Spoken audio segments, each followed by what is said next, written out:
Ну, о ситуации в Алеппо, который находится под постоянным обстрелом, сам мог увидеть наш французский герой из Франции.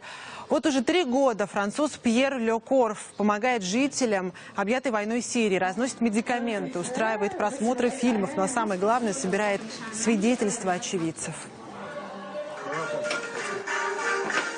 Hey, Hikmet. Hello, Piero. How are you? Fine. You? How are you? How have you been? Je m'appelle Pierre, j'ai 27 ans, je suis français. Voilà maintenant 8 mois que je vis à Alep. Ça fait à peu près 3 ans que je suis parti de chez moi en France.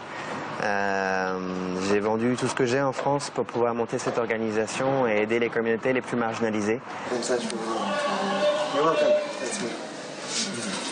Donc 20 pays avant d'arriver en Syrie, depuis l'Afrique au milieu du génocide, le Vietnam, l'Argentine, le Mexique, beaucoup de pays à la rencontre de différentes communautés où on a essayé de...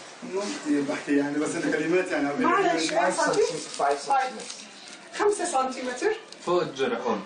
يعني هون On? Yes. 5 سنتي تربط الجرح ايوه تربطه هون عشان توقف النزف. As strong as you can, if it's really big.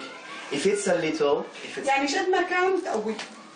if it's a little, you just compress. Il y a une vraie responsabilité qu'ont les gens qu'ils n'osent pas prendre simplement parce qu'ils ont peur, mais aussi parce qu'ils ne savent pas quoi faire. L'idée vraiment ici, en restant ici et avec tous les volontaires que je peux avoir ici et qui m'aident, et sans eux ce ne serait pas possible, c'est d'essayer de mobiliser un maximum de moyens pour aider les jeunes à croire en demain, à s'accrocher, à croire en eux, les aider à construire leurs projets et les aider à maintenir l'espoir.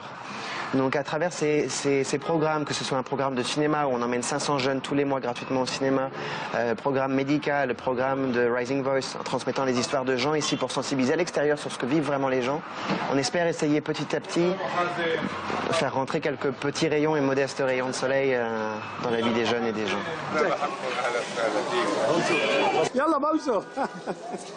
Quand je suis arrivé à Damas, je me suis rendu compte que la situation n'avait rien à voir avec ce que les médias occidentaux disaient.